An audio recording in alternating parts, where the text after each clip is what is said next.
Devin woke suddenly from a deep sleep. Chilled midnight air caressed his back. That was the first thing he noticed, the empty half of the bed.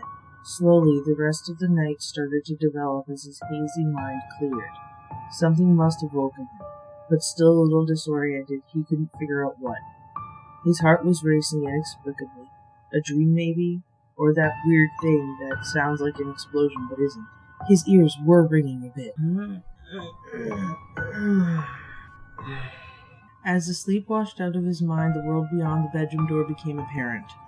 A bit of shuffling from far off. Further than the bathroom, anyway. Insomnia seemed to make its rounds in their patchwork family. Trying to glue two broken homes together is never easy, especially with kids. What Devin had at first mistaken for the tired shuffling of socks on the carpet was actually unerringly laborious. The door was closed and it muffled the sound, but it definitely wasn't a normal midnight sound. It sounded to Devin like something too heavy being dragged across the floor. Devin stood up from the bed quietly. He didn't keep loaded weapons in the house with his teenage son and stepdaughter. The best he could come up with was his flashlight, a heavy steel-cast torch with some weight that small-town cops like to brandish at drunk drivers. It would have to do. He cracked the bedroom door open just enough to see half the hall. As his eyes adjusted to the light, he saw his son looking back at him through his own cracked door. Once Devin could be sure he had his son's attention, he cocked his head back, asking if there was anything in the hall behind him. Kyle shook his head no. Devin nudged the door open wider, put a finger to his lips, telling Kyle to be very quiet.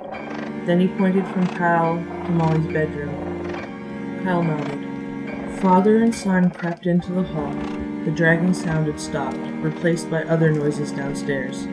Someone was muttering indistinctly. Kyle inched Molly's door open as his father went ahead. He assumed that together, the children would be safe. Devin crouched low on the stairs, peeking through the banister. All the lights on the main floor were on. The sliding double doors in the living room were closed. He could now hear the disdainful mutterings of whoever was intruding in his house. Almost inaudible was another sound, a groaning of pain and fear.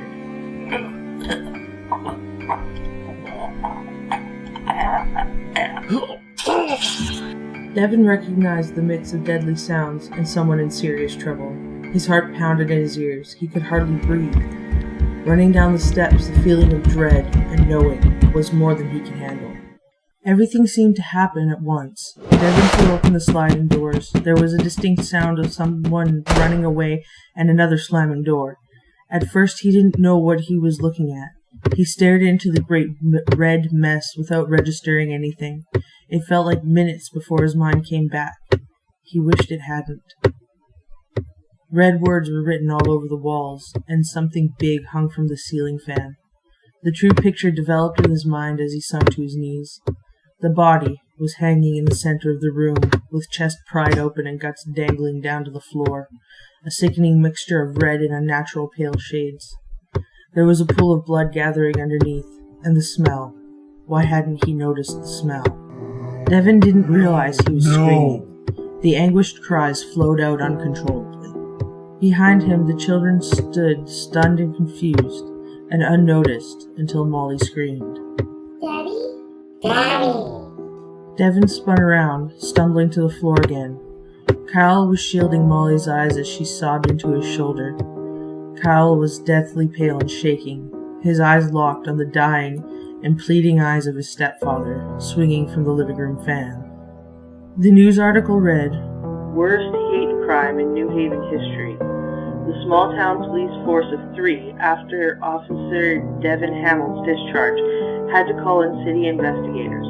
Graphic color photos captured the eviscerated body of Alexander Martin Hamill, local high school teacher, as well as words written in blood on the walls, derogatory slangs that served only to ensure the homophobic message. No suspects were ever found, but local gossip was that they weren't really looking anyway.